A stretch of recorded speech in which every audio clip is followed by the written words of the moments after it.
అప్పలనరసయ్య గారికి అంటే గతంలో 2 సార్లు ఎమ్మెల్యేగా చేసిన అభివృద్ధిని ఏం చూసి ఓటేయాలంటారు? ఈ 5 సంవత్సరాల్లో కూడా ఏదైతే గ్రామాల్లో మేము ఏదైతే చెప్పామో, మరి శాసనసభ్యుడిగా ఏదైతే జగన్మోహన్ రెడ్డి గారు సంక్షేమ కార్యక్రమాలు ఏదైతే చెప్పారో నవరత్నాలు అన్నీ కూడా ప్రజల్లోకి ప్రతి ఒక్కరికి అందే విధంగా గ్రామాల్లో పనిచేస్తాం. అసలు భూ కబ్జాలు కూడా మీ నియోజకవర్గంలో పెరిగినట్టున్నారు. మీ దృష్టికి ఎటువంటివి వస్తున్నాయి? అసలు కబ్జాలు అనేది భూ కబ్జాలు అనేది మా నియోజకవర్గం చాలా తక్కువ. ఏదో చిన్న చితగా ఉంటాయేమో కానీ అక్కడ ఉన్న లోకల్ లేదంటే కానీ వస్తున్న ఆరోపణలు కేవలం పొలిటికల్ ఆరోపణలు. పొలిటికల్ ఆరోపణలు తప్ప మేము ఎప్పుడు కూడా నేను ఒక ప్రతి ఆరోపణ దాని మీద స్పందిస్తుంటాం. దేనికి స్పందిస్తుంటాము? మేము తప్పు చేయలేదు కాబట్టి ధైర్యంగా వెళ్ళి స్పందిస్తాము. మేము తప్పు చేస్తుంటే మేము కూడా తోక్కుంటాం కదా. అంటే ఈ మధ్యకాలంలో జరిగిన రాజకీయ పరిణామాలు చూస్తుంటే అంటే చంద్రబాబు నాయుడు అరెస్టు, ఆ తర్వాత ఉండి ఇలాంటి ఏదో సింపతి ఫ్యాక్టర్ పనిచేస్తుంది, ఇంకొక అవకాశం తెలుగుదేశంకి ఇవ్వబోతున్నారనే మాటలు వినిపిస్తున్నాయి. సింపతి మీకు చంద్రబాబు నాయుడు సింపతి మీకు ఆ రోజు గాలిపూరి సంఘటనలు రుజువైపోయింది కదా. కొత్తగా ఇంకేం వస్తుంది చెప్పండి.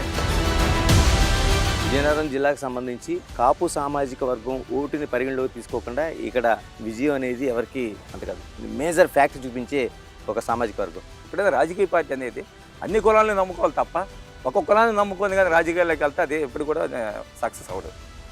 ఒక్కడే ఒకడు జగన్మోహన్ రెడ్డి గారు, ఆయన చూసే ఈరోజు వైఎస్ఆర్ కాంగ్రెస్ పార్టీ మళ్ళీ అధికారంలోకి వస్తుంది.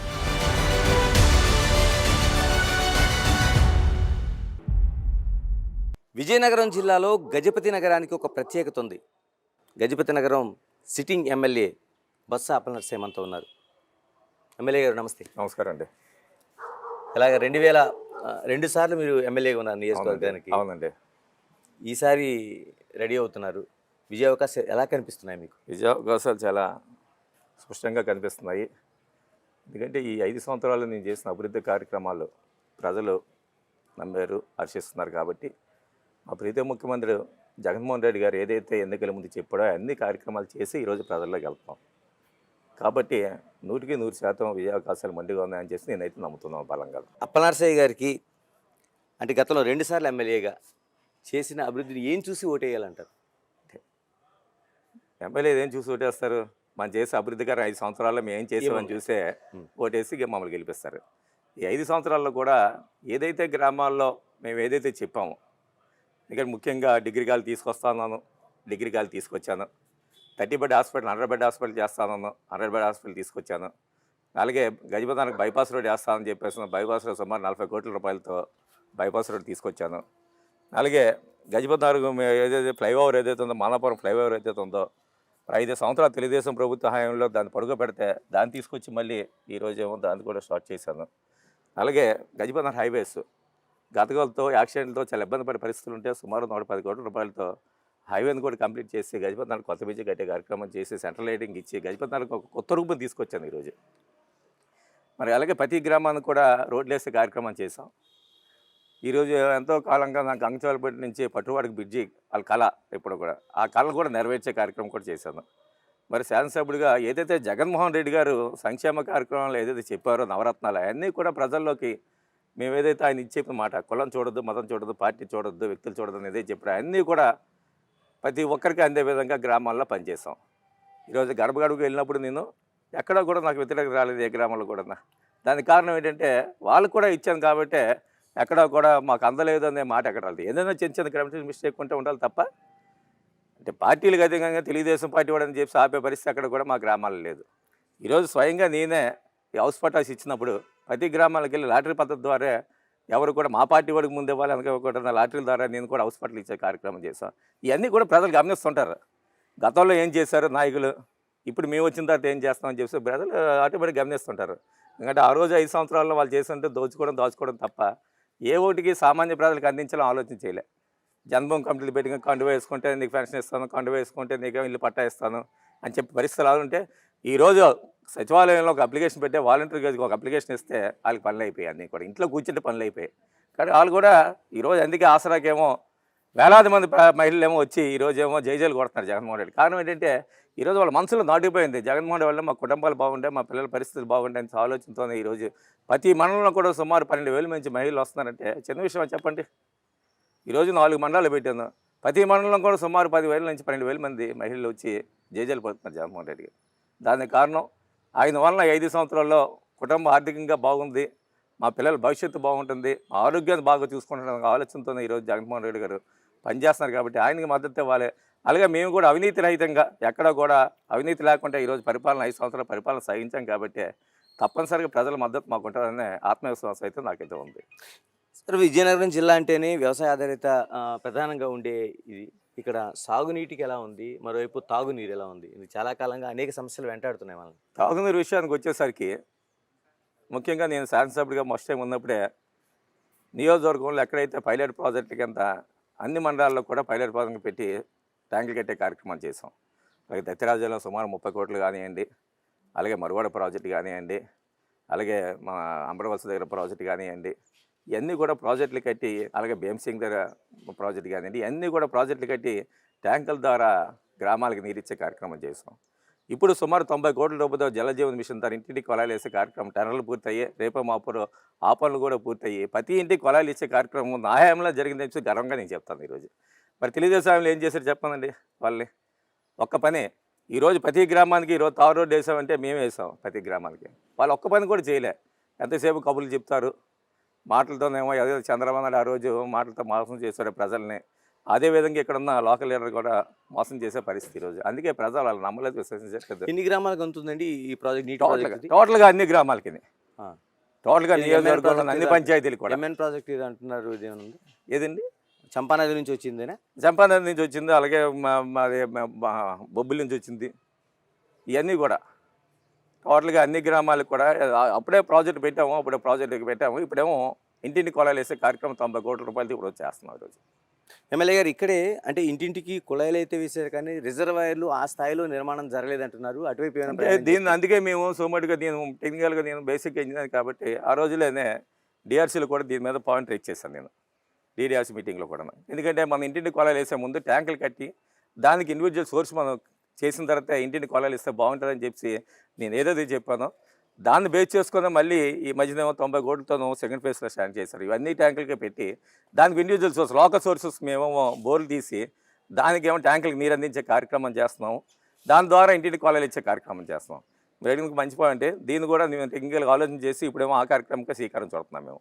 ఇలా సాగునీరుకి ఎలా ఉంది? సాగునీరుకి అయితే మాకేమో తాటిపూడి ప్రాజెక్ట్ నుంచి సుమారు 12,000 ఎకరాలకి సాగునీరు వస్తుంది మాకు.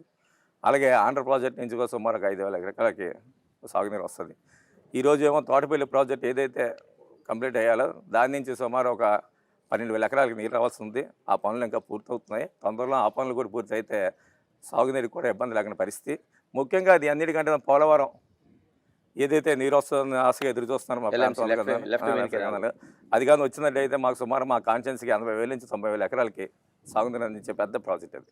దాన్ని తప్పనిసరిగా నెక్స్ట్ టైం వచ్చేసరికి ముఖ్యమంత్రి గారితో మాట్లాడి తప్పనిసరి తీసుకొస్తామని ఆశాభావం అయితే నాకైతే ఉంది. ఇలా మనం ప్రధానంగా దీన్ని మాట్లాడుకుంటే చాలా వరకు వ్యవసాయ ఆధారితమైన దాంట్లోనే అనేక పరిశ్రమలు మనకి మూతపడి ఉన్నాయి. గతం నుంచి కూడా ఒక లాంగ్ పెండింగ్గా నడుస్తుంది. ఇప్పుడు మీరు 2 సార్లు ఎమ్మెల్యేగా ఉన్నారు, మరోసారి మీరు మాదే విజయం అంటున్నారు. ఏమన్నా దానికోసం ఏమైనా ప్రణాళిక? ఇప్పుడు ఇండస్ట్రీస్కి వచ్చేసరికి మా ప్రాంతం అంతా కూడా వ్యవసాయంతో ముడిపడి ఉన్న ప్రాంతం అది. ఇండస్ట్రీస్ ఎక్కడ కూడా మా ప్రాంతంలో లేవు. ఏదంటే వర్షం పడితే కానీ మరి పంట పండే పరిస్థితి మాది ఎక్కువగా ఉంది. యాక్చువల్గా మాట్లాడుకుంటే ఉన్న sugar factory Bhimasingh sugar factory కూడా నష్టాల్లో పడి మూతపడిపోయే పరిస్థితి. ఎందుకంటే చెరుకు సాగు కూడా తగ్గిపోయింది ఇప్పుడు. ఎందుకంటే మారుతున్న కాలం బట్టి ప్రజలు కూడా ఏది లాభం వస్తుందో ఆ లాభానికి ఆ పంటకే చూడడానికి ప్రయత్నం చేస్తున్నారు ఈరోజు. దానివల్ల ఏంటంటే ఇప్పుడు ఫామ్ ఆయిల్ ఏమో ఎక్కువ వస్తుందని చెప్పి ఈరోజు ఫామ్ ఆయిల్ కాసి ఏమో ప్రజలేమో మొగ్గు చూపుతున్నారు, మొక్కజొన్న కాసి మొగ్గు చూపుతున్నారు, ఇప్పుడు పత్తి కాసి మొగ్గు చూపుతున్నారు. ఈ విధంగా ఏంటంటే చెరుకు పంట తగ్గడం వల్ల ఏమో ఫ్యాక్టరీ మూతపడే పరిస్థితి ఈరోజు చూస్తాం మనం. కాబట్టి ఇండస్ట్రీస్ రావాలంటే దానికి తగ్గ విషయంగా ఉండాలి. ఇండస్ట్రీస్ అని అంటే అక్కడ ఉన్న పరిస్థితి లోకల్గా ల్యాండ్ అవైలబిలిటీ కానివ్వండి, ఆ లోకల్గా ఆ ఇండస్ట్రీ పెట్టడానికి అనుకూలమైన పరిస్థితులు ఆ ప్రాంతంలో ఉంటే వస్తుంటాయి. ఈరోజు మా ప్రాంతం కంటే భోగాపురం ఎందుకంటే ఆ శ్రీశూర్ ఉంది, అవన్నీ కూడా ఇండస్ట్రీ వ్యర్థ పదార్థాలు అన్నీ కూడా శ్రీశూర్లోకి వెళ్తాయి. కాబట్టి ఇండస్ట్రీస్ అక్కడ పెట్టడానికి ఎక్కువ ముద్దు చూస్తారు. మా ప్రాంతంలోనే ఏదైనా ఒక ఇండస్ట్రీ పెడితే దానికి సంబంధించి వ్యర్థ పదార్థం ఏది కూడా బయటకు వెళ్ళే పరిస్థితి ఉండదు. కాబట్టి మీకేమో ఇండస్ట్రీస్ ఏమో పరిశ్రమలు పెట్టాలంటే అనుకూలమైన ప్రదేశాలు కూడా వాళ్ళు చూసుకుంటారు కదా, అంత ఈజీగా పెట్టరు కదా. దాన్ని బట్టి మా ప్రాంతానికి ఇండస్ట్రీస్కి అది తక్కువ కొంచెం. అంటే చాలా వరకు రోడ్లు అనేవి ప్రధానమంది మీరు ఇంజనీరింగ్ మీకు చెప్పాల్సిన అవసరం లేదు. ఉమ్. కానీ ఆ రోడ్లు ఎందుకండి అంత వెనకబడుతానని కనిపిస్తున్నాయి? చాలా చోట్ల ప్రయాణం చేసాం. అటు శ్రీకాకుళం నుంచి విజయనగరం వరకు, విజయనగరంలో కూడా చాలా వరకు ప్రయాణం చేసాం. ఉమ్. ఎందుకు అంత అంత లోపం కనిపిస్తోంది? అంటే ఇప్పుడు లోపం లేదు. 5 సంవత్సరాలు తెలుగుదేశం ప్రభుత్వ హయాంలో రోడ్ల మీద అసలు శ్రద్ధే పెట్టలేదు వాళ్ళు. మెయింటెనెన్స్ ప్రతి సంవత్సరం కూడా 5 సంవత్సరాలు కానీ ఒక రోడ్డు వేసిన తర్వాత 6వ సంవత్సరం ఎందుకు మెయింటెనెన్స్ అయిపోతే ఆ రోడ్డు ఆటోమేటిక్గా డెవలప్డ్ కండిషన్లోకి వెళ్ళిపోతుంది. తెలుగుదేశం ప్రభుత్వంలో దాని మీద ప్రత్యేకమైన దృష్టి పెట్టలేకపోవడం వలన ఇప్పుడు మేము వచ్చిన తర్వాత ఏమో ప్రత్యేకంగా దృష్టి పెట్టాల్సి వస్తుంది. ఇప్పుడు ఆ దృష్టి పెట్టడం వల్ల ఈరోజు మా కాన్స్టిట్యున్సీలోనే ఏ రోడ్డు పాడైంది చెప్పానండి. అన్ని రోడ్లు కూడా పక్కాగా ఉన్నాయి. ప్రతి విలేజ్ కూడా ఈరోజు తారు రోడ్లు వేసే పరిస్థితి కనిపిస్తుంది. మరి మా కాన్స్టిట్యున్సీలో రాష్ట్రం అంతా కూడా అదే అభివృద్ధి చెందుతుంది కదా. నేనేం ముఖ్యమంత్రి కలిసి స్పెషల్ గ్రాంట్లు అడగట్లేదే. ఉన్న గ్రాంట్లు తీసుకొచ్చే ఏదైతే అందరికీ ఇస్తున్నారో అన్ని నియోజకవర్గం ఇస్తున్నారో నా నియోజకవర్గం ఇచ్చారు. అన్ని నియోజకవర్గం ఇస్తున్నారు సమానంగా నిష్పత్తులు. కొన్ని ఏరియాలో ఏటవుద్దంటే అక్కడ నేలకు ఉన్న పరిస్థితులు బట్టి టెక్నిక్ వెళ్ళినా మనం వేసిన వెంటనే రోడ్డు కూడా 1 సంవత్సరం 2 సంవత్సరాల్లోనే మెయింటెనెన్స్ చేయకపోతే పోయే పరిస్థితులు. డెల్టా ప్రాంతంలో అయితే కాలువల పక్కన ఉంటాయి రోడ్లు. అవన్నీ కూడా పెద్ద హెవీలు. ఇప్పుడు బళ్ళు అన్నీ కూడా ఇంతకుముందు ఏదైతే మన 9 టన్స్ 15 టన్స్ బళ్ళు ఈరోజు 20 టన్స్ బళ్ళు అయిపోవడం వలన రోడ్లు పాయే పరిస్థితి. ఈరోజు మా ప్రాంతంలో గ్రీన్ఫీల్డ్ హైవే ఏదైతే వచ్చిందో దానివల్ల ఏంటంటే కొత్తగా వేసిన రోడ్లు కూడా వెంటనే పాడైపోయే పరిస్థితులు కూడా కనిపిస్తున్నాయి. మరి అవన్నీ కూడా మళ్ళీ రిపేర్ చేయాలంటే మనకున్న టెక్నికల్గా అయితే ఒక రోడ్డు వేసిన తర్వాత దానికి 5 సంవత్సరాల దాకా మళ్ళీ మెయింటెనెన్స్ చేయకూడదు. ఇప్పుడేమో హైవే అవుతుంది కదా అని చెప్పేసి మేము ఆ హైవే బళ్ళు ఆపలేము. ఆ రోడ్డు పాడైపోతే మళ్ళీ 5 సంవత్సరాల దాకా ఏమో మేము దాన్ని మెయింటెనెన్స్ చేయలేము. ఇలాంటి కొన్ని టెక్నికల్ ఇష్యూస్ ఉన్నాయి కాబట్టి దీంతోనేమో మేము ప్రభుత్వ అధికారులతో మాట్లాడి ఏ విధంగా మళ్ళీ దీన్ని రోడ్డునేమో బాగు చేయాలని ఆలోచన కూడా చేయవలసిన పరిస్థితి ఉంది. అంటే అప్పలనరసింహ గారు ఇంజనీరింగ్ ఉన్నారు కాబట్టి ఆయన తెలివితేటల ముందు అసలు ప్రతిపక్షాలు కూడా తట్టుకోలేకపోతున్నాయి. అటు పోలవరం ఎల్ఎంసీ కావచ్చు, లేకపోతే మిగతా అభివృద్ధి రోడ్లు కావచ్చు, ఆయనకు అనుకూలంగా లాభ నష్టంతో పాటు అవి తిరుగుతూ ఉంటాయి అంటున్నారు. ఇందులో ఎంతవరకు వాస్తవం ఉంది? అంటే తెలివితేటలు ఏం లేదు. ఇంజనీరింగ్ ఉండబట్టి కదా నాకు తెలిసినంత అనుకున్నాం. మనం ఉన్న పరిస్థితులు బట్టి ఉన్న గ్రాంట్లు బట్టి ఏ విధంగా ఆ రోడ్ని చేయాలని ఆలోచన చేసుకోవాలి. ఈరోజు ఇప్పుడు నేనే చెప్తున్నా కదా, అన్ని నియోజకవర్గం ఇచ్చినట్టు నా నియోజకవర్గం ఇచ్చారు కానీ నేను వెళ్ళి స్పెషల్గా ముఖ్యమంత్రిని అడిగి ఇదిగో నాకు ఇన్ని కోట్లు కావాలని చెప్పి నేను అక్కడ అడగలేదు. ఏదైతే మార్కెట్ కమిటీ రోడ్లు ఉన్నాయో, ఏదే ఎన్డీబీ రోడ్లు ఉన్నాయో, ఏఏపీ రోడ్లు ఉన్నాయో, లేదా ఆర్ఎన్బికి సంబంధించిన రోడ్లు ఉన్నాయో ఇవన్నీ తీసుకొచ్చి నియోజకవర్గంలో పని చేసుకుంటున్నాను నేను. ఆ కాంట్రాక్ట్ని బతిమాలో లేకపోతే ఇంకోటి చేసో మేము వాళ్ళేమో ఒప్పించో ఈరోజు ఏమో రోడ్లు ఏమో ఎక్కడ ఇబ్బంది లేకుండా చేసుకున్నాం. అదేవిధంగా ఎన్ఆర్జీఎస్లో కూడా తారు రోడ్లు ఇచ్చే పరిస్థితి కూడా ఉంది. ఎన్ఆర్జీఎస్ని కూడా ఉపయోగించుకొని నేను నియోజకవర్గంలో ఏమో తారు రోడ్లు వేసే పరిస్థితి కూడా నా నియోజకవర్గం ఉంది. చాలామంది ఎన్ఆర్జీఎస్లోనే డబ్బులు రావు కదా ఎందుకని రోడ్లు వేయాలనుకుంటే అంటే అవన్నీ కూడా మీ భూములు ఎక్కడ ఉన్నాయో లేకపోతే మీకు అనుకూలం ఉన్న చోట నుంచి తిరుగుతున్నాయి అంటున్నారు. అదే తప్పు. ఇప్పుడు నా భూములు ఎక్కడ ఉన్నాయని చెప్పేసి అనుకో నాకు మొత్తం నియోజకవర్గం అంతా నా భూములు ఉండవు కదా. ఎన్ఆర్జీఎస్ నియోజకవర్గం అంతా నా భూములు ఉండవు కదా. అది ప్రతిపక్షాలు మాట్లాడుకుందాం అంటే ఏదో ఉంటుంది. ఇప్పుడు బైపాస్ రోడ్ వేసాను, నా భూములు అందరూ బైపాస్ రోడ్ వేసా అంటారు. ఆ బైపాస్ రోడ్ అనేది గజపతినగరం ప్రజల కళ. అది నా భూములు ఉన్నాయని వేసా అంటే అక్కడ అర్థం ఉంది. అది ఇప్పుడు కొంతమంది ప్రతిపక్షాలు ఏది లేకపోతే ఏది మాట్లాడతారు. ఎమ్మెల్యే భూములు రోడ్డు వేసుకున్నారట. మరి ఎమ్మెల్యే భూములు 8 సంవత్సరాలు పట్టి ప్రతిపక్షాలు అడుగుతున్నారు కదా, ప్రజలందరూ అడుగుతారు ఎందుకు వేయలేపారు వాళ్ళు. ఇవన్నీ ఆరోపణలు అనేది సహజం. ఏదోటి విమర్శించలేదు. నా మీద ఏది విమర్శించలేకపోతే అదే విమర్శన. నా మీద అవినీతి ఆరోపణలు చేయడానికి ఎక్కడికి ప్రతిపక్షానికి ఏం తావులేదు. నేను ఏదో అడుగుతున్నాను చాలామంది, నేనేం భూములు కొన్నానంటే నేను ఏమైనా వ్యక్తుల దగ్గర రైతుల దగ్గర లాక్కొని భూమి కొన్నాను చెప్పండి. భూమి కొనడం అనేది ఎవడైనా భూమి అమ్ముతుంటాం కొనుక్కుంటాం. ఇప్పుడు నేనేమో ఎన్నికల ముందు 10 ఎకరాలు భూమి కొన్నాను, అమ్మాను. మళ్ళీ ఎన్నికల తర్వాత 10 ఎకరాలు కొన్నాను. తప్పేమని చెప్పండి దీంట్లోనే. ఆ 10 ఎకరాలు కొన్నప్పుడు కానీ ఏ రైతునైనా కానీ బలవంతంగా లేకపోతే ఇంకో విధంగా దోచుకుంటే తప్పది. అక్కడ మీరు అమ్ముతున్నా అంటే నేను కొంటా అంటే దాన్ని కూడా తప్పని ప్రతిపక్షాలు ఆర్గ్యుమెంట్ చేస్తుంటే నేనేం చెప్తాను సమాధానం. ఇంకేదన్నా అవినీతి ఆరోపణ నేను ఎలా రాజకీయాలు వచ్చిన దగ్గర నుంచి ఇప్పటి వరకు కూడా నియోజకవర్గంలో ఎక్కడైనా అడగండి ఎమ్మెల్యే గారి పరిస్థితి ఏంటని చెప్పి చెప్తారు. నియోజకవర్గం నన్ను అడగొస్తారు, మా కార్యకర్తలు అడగొస్తారు, సామాన్య ప్రధానికైనా అడగండి నా పరిస్థితి చెప్తారు. ఎక్కడో కూడా అవినీతి తావు లేకుంటే ఎవరైనా సరే మా నాయకులు తప్పు చేసిన సరే నేను తప్పును ఒప్పుకోను. అధికారులు తప్పు చేసిన సరే పై అధికారులు ఏమో నేను కంప్లైంట్ చేసే పరిస్థితి అదైతే ఉంది. ఆఫీసులు తప్పు చేస్తే ఇమీడియట్గా కలెక్టర్కి రిటర్న్గా నేను రాసి కంప్లైంట్ పెట్టే పరిస్థితులు కూడా ఉన్నాయి. అంటే మేము దేనికి మేము పెడుతున్నాము, మేమేమీ తప్పు చేయలేదు కాబట్టి అధికారులు తప్పు చేస్తే చూస్తూ ఊరుకోం కాబట్టి అధికారుల మీద కంప్లైంట్ పెట్టి వాళ్ళు ఏదో విధంగా మళ్ళీ అధికారులను తప్పు చేయకుండా చేసే బాధ్యత కూడా మేము తీసుకుంటున్నాం. ఇలాగ భూ కబ్జాలు కూడా మీ నియోజకవర్గంలో పెరిగినట్టున్నారు. మీ దృష్టికి ఎటువంటివి వస్తున్నాయి? అసలు కబ్జాలు అనేది భూ కబ్జాలు అనేది మా నియోజకవర్గం చాలా తక్కువ. ఏదో చిన్నగా ఉంటాయేమో కానీ అక్కడ ఉన్న లోకల్ లేదు కానీ లేకపోతే మా నియోజకవర్గం ఎందుకంటే మా నియోజకవర్గంలో ల్యాండ్ కాస్ట్ చాలా తక్కువ. 15 లక్షలకే భూమి దొరికే పరిస్థితి మా నియోజకవర్గంలో ఉంది. ఎకరా ఇంకా 15 లక్షలకి భూమి దొరికే పరిస్థితి మన నియోజకవర్గం ఉన్నప్పుడు ఇంకా భూ కబ్జాలు ఎక్కడ ఉంటాయి చెప్పండి. ఈ భూ కబ్జాలు ఎక్కడ ఉంటాయంటే ల్యాండ్ కాస్ట్ కోట్ల మంది ఉన్నప్పుడు ఈ భూ కబ్జాలకేమో ఉంటుంది. మా ల్యాండ్లో రియల్ ఎస్టేట్ పెద్ద లేదు, లేఅవుట్లు లేవు, అంతా వ్యవసాయం భూమిలో అన్నీ కూడా ఉన్నాయి. కాబట్టి మా దగ్గర అంత పెద్ద ఈ భూ కబ్జాలు, ఈ తగులు తంటాలు ఏమి ఉండవు. క్రైమ్ రేట్ కూడా మా దగ్గర చాలా తక్కువే. మరి వస్తున్న ఆరోపణలు కేవలం పొలిటికల్ ఆరోపణలు. పొలిటికల్ ఆరోపణలు తప్ప మేము ఎప్పుడు కూడా నేను వచ్చిన ప్రతి ఆరోపణ మీద దాని మీద స్పందిస్తుంటాం. దేనికి స్పందిస్తుంటాము? మేము తప్పు చేయలేదు కాబట్టి ధైర్యంగా వెళ్ళి స్పందిస్తాము. మేము తప్పు చేస్తుంటే మేము కూడా దాక్కుంటాం కదా. మీరు ఏదైనా అడుగుతున్న వచ్చిన ఆరోపణ మీద ఏమైనా ఉంటే అక్కడ ఉన్న మీరు వెళ్తున్నారు కదా, వెళ్ళి తీసుకుంటండి చెప్పాను. నా మీద ఇసుక మీద ఆరోపణలు వచ్చాయి.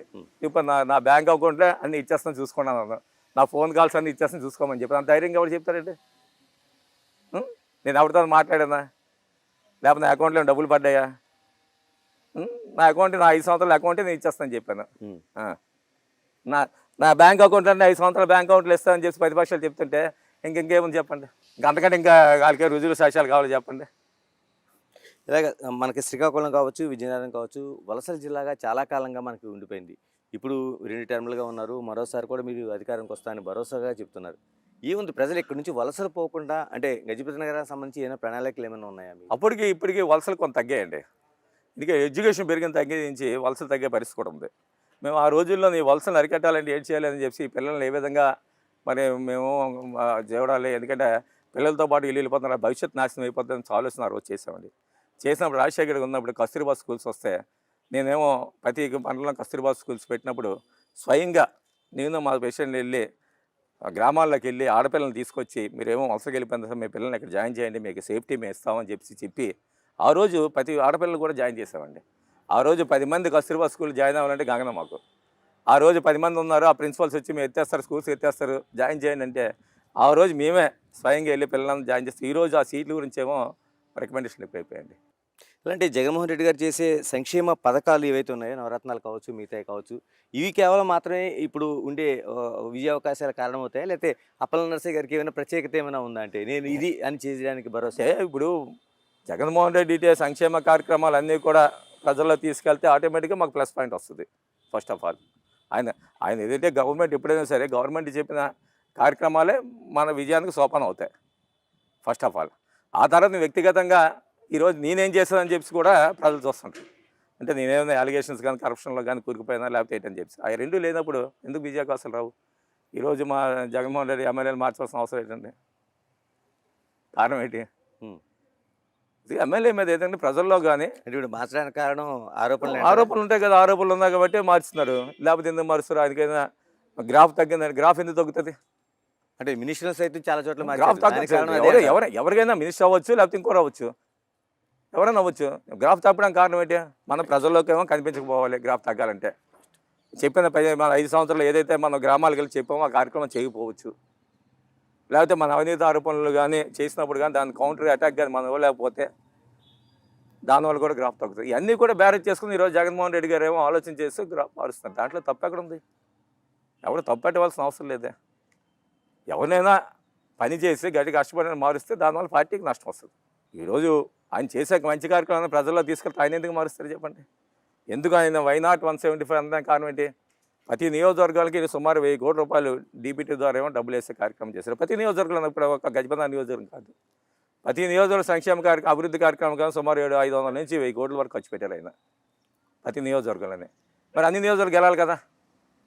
అంటే ఇలాంటి మార్పే కేవలం వాళ్ళ మీద ఉండి ఆ గ్రాఫ్ కరెక్ట్గా లేదనుకుంటే మరి ప్రజలు ఆ విధంగా ఆలోచించి ఓడించే అవకాశం ఉంటుంది కదా. విజయనగరం జిల్లాలో కూడా చాలా వరకు 1-2 చోట్ల మార్పులు కనిపిస్తున్నాయి. సిట్టింగ్ ఎమ్మెల్యే కాకుండా వేరే వాళ్ళకి ఇస్తున్నారు. అందుకే చెప్తున్నాను కదా, కొత్త ఆయన వస్తే దానివల్ల ఏమో ప్రజలు ఆలోచన చేస్తారు. జగన్మోహన్ రెడ్డి మంచి పరిపాలన అందించాడు, జగన్మోహన్ రెడ్డికి ఎందుకు నాశనం చేయాలి? మరి లోకల్ ఎమ్మెల్యే మా లోకల్ ఎమ్మెల్యే ఎందుకు? లోకల్ ఎమ్మెల్యే మీద ఎగ్నిస్ట్ ప్రజల్లో ఉంది కాబట్టి మారుస్తాడు ఆయన. కొత్త ఆయన వస్తే జగన్మోహన్ రెడ్డి మోహన్ చూస్తే కొత్త ఆయనకి వేస్తారు. ఎందుకు వేయరు? అంటే సీఎం ఒకలే కనిపిస్తారు. సీఎం ఒకరే, మా పార్టీకి ఆయనే ఒకడు జగన్మోహన్ రెడ్డి గారు. ఆయన చూసే ఈరోజు వైఎస్ఆర్ కాంగ్రెస్ పార్టీ మళ్ళీ అధికారంలోకి వస్తుంది. ఎన్టీఆర్ పార్టీ ఆవిర్భావం దగ్గర నుంచి టీడీపీకి 80 దశకం నుంచి కూడా విజయనగరం జిల్లా అంటే ఒక కంచు కోట వాళ్ళకి. ఈ కోటను ఎవరు గోడలు కూడా బద్దలు కొట్టలేరు అనుకునేది. 2019లో అసలు ఒక్క సీటు కూడా లేకుండా చేయగలిగారు. అంటే ఇప్పుడు పరిస్థితి ఎలా ఉండబోతుంది? ఇప్పుడు సేమ్ అదే రిపీట్ అవుతుంది మళ్ళీనే. మీకేం అనుమానం లేదు. ఇప్పుడు కూడా 2024లో కూడా 2019 పరిస్థితి ఉంది విజయనగరం జిల్లాలో. ఎందుకంటే ఇక్కడ మా పెద్ద బొత్స సత్యనారాయణ గారు నాయకత్వంలో మేము అందరూ కూడా పనిచేస్తున్నాము. ఎందుకంటే ఆయన మా అందరినీ తయారు చేశాడు. ఆ రోజు తెలుగుదేశం ప్రభుత్వ హయాంలోనే జడ్పీటీసీగా నేను రాజకీయాల్లో రావడానికి ప్రధాన కారణం తెలుగుదేశం ప్రభుత్వంలోనే ఈ జిల్లా పరిషత్ కైవసం చేసుకున్న ఆలోచనతో ఆ రోజు రాజకీయాలు వచ్చాను. అలాగే ఇప్పుడున్న ఎమ్మెల్యేలు కానివ్వండి అందరూ కానివ్వండి ఆ విధంగా ఆ రోజే అందరూ రాజకీయాల్లోకి వచ్చినాం. కొత్తగా కొరలు మేము అందరం కమిట్మెంట్తోనే రాజకీయాల్లోకి వచ్చాం. ఆ రోజు నుంచి ఆ రోజు వరకు ఈ రోజు వరకు ఆ నాయకత్వంలో ఎప్పుడు కూడా తప్పు చేయకుండా ఆయన కూడా నియోజకవర్గంలో ఎక్కడైనా తప్పు చేస్తే మాత్రం ఆయన ఒప్పుకోడు. ఎమ్మెల్యే అయినా సరే పిలిచి గట్టిగా దెబ్బలాడే పరిస్థితి ఆయనకు ఉంది. కాబట్టి ఈరోజు జిల్లాలోనేమో మీకేమో ఇంత గట్టిగా వైఎస్ఆర్ కాంగ్రెస్ స్ట్రాంగ్గా ఉండడానికి కారణం ఆయన నాయకత్వం. ఎందుకంటే నాయకత్వం బాగుంటే ఆటోమేటిక్ మాకు కొంచెం భయం ఉంటుంది. ఆయన ఏదైనా తప్పుగానే మేము చేస్తామని పిలిచి ఇమీడియట్గా మమ్మల్ని అడుగుతాడు, మేము ఎందుకు ఈ పని చేస్తామని చెప్పి. కాబట్టి మాకు కూడా కొంచెం భయంతోనే రాజకీయాలు చేస్తుంటాయి అక్కడ. అంటే మిగతా రాజకీయ నాయకులందరూ వేరు, మీది చూసుకుంటే ఒక ఇంజనీర్గా ఒక డివిజనల్ స్థాయిలో ఒక మంచి అధికారిగా కొనసాగే లైఫ్ అది. అంటే మీ అన్నయ్య గారిని చూసి ఇదే బాగుందని లైఫ్ అని అనుకుని వచ్చారు, లేకపోతే రాజకీయాలు ఏమైనా చేద్దామని వచ్చారు? ఆ రోజు పరిస్థితులు అందుకో చెప్పాను కదా, ఆ రోజు జిల్లా పరిషత్తులకు ఆవేశం చేసుకుంటే మరి నన్నేమో అక్కడ బండపల్లిలో పెడితేనే అక్కడ బండపల్లి గెలుస్తామన్న ఆలోచనతోనే ఆ రోజు పెట్టడం జరిగింది. అంటే నేను ఆ రోజు గెలుస్తామని కూడా అనుకోలే. ఆ రోజేమో అప్పుడున్న పైడితలనాడు గారి అమ్మాయి నా మీద పోటీ పడింది, కొండపల్లి పైడితలనాడు కూతురు. ఆ రోజు పైడితలనాడుకి మంచి పేరు ఉంది, మా అన్నయ్య మీద 2 సార్లు గెలిచారు ఆయన ఎంపీ కింద. అలాంటి పరిస్థితుల్లో నేనేమో ఉద్యోగం అనేసి రాజకీయాలు వచ్చాను. అప్పటికే నేను ఉద్యోగం కొంచెం సెలవు, మా ఫాదర్ చనిపోయిన తర్వాత నేను ఉద్యోగం సెలవు పెట్టి మా ఫాదర్ వ్యవహారాలను చూసుకునేవాడిని, మా అన్ని రాజకీయాలు ఉన్నప్పుడు కూడా. అంటే ఈ మధ్యకాలంలో జరిగిన రాజకీయ పరిణామాలు చూస్తుంటే అంటే చంద్రబాబు నాయుడు అరెస్టు, ఆ తర్వాత ఉండే ఇలాంటి ఏదో సింపతి ఫ్యాక్టర్ పనిచేస్తుంది, ఇంకొక అవకాశం తెలుగుదేశంకి ఇవ్వబోతున్నారనే మాటలు వినిపిస్తున్నాయి. ఆ సింపతి మీకు చంద్రబాబు నాయుడు సింపతి మీకు ఆ రోజు అలిపిరి సంఘటన రుజువైపోయింది కదా, కొత్తగా ఇంకేం వస్తుంది చెప్పండి. అలిపిరి సంఘటన రుజువైంది కదా, అలిపిరిలో సింపతి అని చూసి ముందస్తు ఎందుకు వెళ్తే ఏటైంది? అది నక్సలైట్లకి గవర్నమెంట్ ఎప్పుడు కూడా సింపతి అండి, మేమేం తప్పు చేసామని చెప్పి. ఈరోజు ఆయన ఏదైనా కేసు ఉందా, కేసులో నుంచి కోర్టుకి వెళ్ళింది, కోర్టు ఏమో నువ్వు బెయిల్ తెచ్చుకుందాం. మా తప్పైతే ప్రభుత్వాలు వచ్చినప్పుడు ప్రభుత్వాల పని ప్రభుత్వాలు తీసుకెళ్ళిపోతుంటాయి, ఆఫీసుల పని ఆఫీసులు చేసుకెళ్తారు. ఈ ఆఫీసులు చేస్తారు, అది మాకే సంబంధం, జగన్మోహన్ రెడ్డికి సంబంధం చెప్పండి. అందుకని చంద్రబాబు నాయుడు సింపతి అనుకో, మనం చేసే పని ఏదైనా ఉంటే ప్రజలు ఏమో గమనిస్తుంటారు. ఈరోజు ఏమైనా క్రెడిబిలిటీ లేదు ఈరోజు చంద్రబాబు నాయుడికి. క్రెడిబిలిటీ ఎక్కడ ఉంది చెప్పండి? 14 సంవత్సరాలు ముఖ్యమంత్రి చేశాడు ఆయన, ఇచ్చిన మాట ఏదైనా నిలబెట్టుకుందంటే ప్రజలకి క్రెడిబిలిటీ చూస్తారు ముందు. నిజాయితీ ఎప్పుడైనా సరే ఉంటుంది. నేను చాలామంది మా నాయకులు వచ్చినప్పుడు డైరెక్ట్గా ఓపెన్గా చెప్పేస్తుంటాను, ఇది అవుతుందా లేదా అని చెప్పి. చాలామంది నన్ను ఏమో కామెంట్ చేస్తారు, అదేంటి సార్ అది తీసుకొచ్చాము మీరు అలా చెప్పేస్తారు కానీ చెప్పి. క్రెడిబిలిటీ లేకపోతే మన రాజకీయాలు మనగోలు లేదు, అది తిట్టుకుంటాడు నన్ను. అది అవుపోతే అవదని చెప్తాం, అవుతుందని చెప్తాం తప్ప ఆయన తీసుకొచ్చి మీరేమో నేను అవదని అవుతుందిలే నీకు ఎందుకు ఉండండి వాడి పైసలు తిప్పించుకుంటే అవ్వకపోతే దానివల్ల నష్టం వస్తుంది కానీ మనకి లాభం రాదని చెప్తుంటాను. ఎప్పుడైనా క్రెడిబిలిటీ అనేది రాజకీయ నాయకులు చాలా ముఖ్యం. అది కోల్పోయాడు చంద్రబాబు నాయుడు, అందుకే కోల్పోయి ఇప్పుడు పవన్ కళ్యాణ్ కాలు తిరుగుతున్నాడు. కరెక్టే, మీరు పవన్ కళ్యాణ్ మాట ఎత్తారు కాబట్టి విజయనగరం జిల్లాకు సంబంధించి కాపు సామాజిక వర్గం ఓటుని పరిగణలోకి తీసుకోకుండా ఇక్కడ విజయం అనేది ఎవరికి అంత కాదు, మేజర్ ఫ్యాక్ట్ చూపించే ఒక సామాజిక వర్గం. మరి పవన్ కళ్యాణ్ ఇప్పుడు వాళ్ళకి మద్దతు కలుపుతున్నాడు, కలిసి ప్రయాణం చేస్తున్నాడు, సీట్ల పంపకాలు అంటున్నాడు. మా జిల్లాలో పవన్ కళ్యాణ్ అంత ఎఫెక్ట్ ఏమి ఉండదు మీకు తెలిసినంత వరకును. ఎందుకంటే మా జిల్లాలో అంతా తూర్పు కాపులు, ఆయన పెద్ద కాపు. అంత వేరియేషన్ ఉందా? ఇప్పుడు అంత కలిపి ప్రయాణం చేస్తున్నాం. లేదు, ఆయన తూర్పు కాపు, మాది పెద్ద కాపు అయింది. అయినప్పటికీ పవన్ కళ్యాణ్ ఎఫెక్ట్ కానీ ఆ రోజు చిరంజీవి ఎఫెక్ట్ కూడా మా జిల్లాలో పెద్ద లేదు. చిరంజీవి గారి పార్టీ ప్రజారాజ్యం పెట్టినప్పుడు కూడా మా జిల్లాలో పెద్ద ప్రభావం చూపలేకపోయింది. మా విజయనగరం పెద్ద కాపులకు సంబంధించిన ఇష్యూ అంతే, పెద్ద విషయం అది కాదు. పవన్ కళ్యాణ్ ఒక పార్టీ పెట్టాడు, విషయం అది కాదు. ఇది ఒక పార్టీ పెట్టాడు, ఆ పార్టీ ద్వారా ఏంటంటే ఆయన కాపులను ఒకళ్ళే నమ్ముకుంటాడు, దానివల్ల తప్పది. ఎప్పుడైనా రాజకీయ పార్టీ అనేది అన్ని కులాలని నమ్ముకోవాలి తప్ప ఒక్కొక్క కులాన్ని నమ్ముకొని కానీ రాజకీయాల్లోకి వెళ్తే అది ఎప్పుడు కూడా సక్సెస్ అవ్వడు. ఏంటంటే ఆయన మీద ఒక ముద్ర పడిపోయింది, కాపుల ఓట్లు నాకు వేస్తారని అనుకుంటే తప్పు కదా అది. ఈరోజు నేను నా కులం ఇప్పుడు నేను నా కాన్షియన్స్లో ఉండే ఒక కాపులో నాకు వేస్తే తగిన క్యాష్ లేదంటే నేను ఎక్కడికి గెలుస్తాను?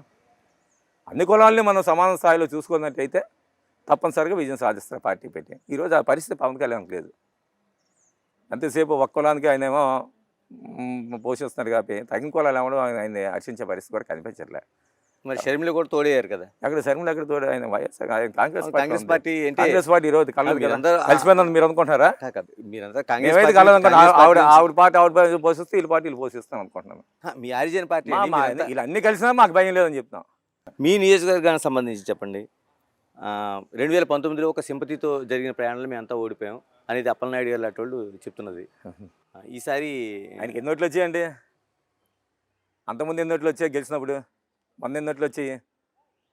ఏదైనా ఒక మాట్లాడినట్టు విశ్లేషణ కావాలి మనకి. 2014 గెలిచినప్పుడు 62,000 చిల్లర వచ్చాయి, 2019లోనూ 66,000 వచ్చాయి. మరి సింపతి ఆయన పెరిగే కానీ తగ్గలేదు కదా. అంతకంటే మరి ఇంకా ఎలాగా ఓడిపోయిన సింపతితో ఓడిపోయి అంటాడు ఆయన. ఇప్పుడైనా తెలుగుదేశం పార్టీ మా కాన్స్టిట్యున్సీలోని డైరెక్ట్ ఫైట్లు ఎప్పుడైనా గెలిచిందా తెలుగుదేశం పార్టీ? ఎన్టీ రామారావు పుట్టిన దగ్గర నుంచి వెళ్ళలేదు, ఇప్పుడు కొత్తగా గెలి అక్కడ గెలుస్తారు వాళ్ళు. ఎన్టీ రామారావు పార్టీ పెట్టిన దగ్గర నుంచి వెళ్ళలేదు వాళ్ళు డైరెక్ట్ ఫైట్లని, యజ్బిత్ నగర్. గజమందారులని 83 నుంచి కూడా వెళ్ళలేదు, ఇప్పుడు గెలుస్తారు వాళ్ళు. థ్యాంక్ యూ అప్పలనరసయ్య గారు. Thank you sir. Thank you very much, all the best. Thank you sir. ఇది మనకి గజపతి నగరంలో ఉండే నేను ఎమ్మెల్యే కార్యక్రమంలో సిట్టింగ్ ఎమ్మెల్యే అప్పలనరసయ్య చెప్తున్నది. అంటే ఖచ్చితంగా తాము చేసిన అభివృద్ధి కార్యక్రమాలు ఒక ప్రణాళిక విజయానికి ఖచ్చితంగా ఈసారి అవకాశం వస్తుంది. విజయనగరం జిల్లాలో 2019 నాటి స్వీప్ మళ్ళీ తిరిగి రిపీట్ అవుతుంది అనేది ఆయన స్పష్టం చేస్తున్నారు. మరొక ఎమ్మెల్యేతో నేను నియోజకవర్గంలో కలుద్దాం. Signing off, this is Ganesh.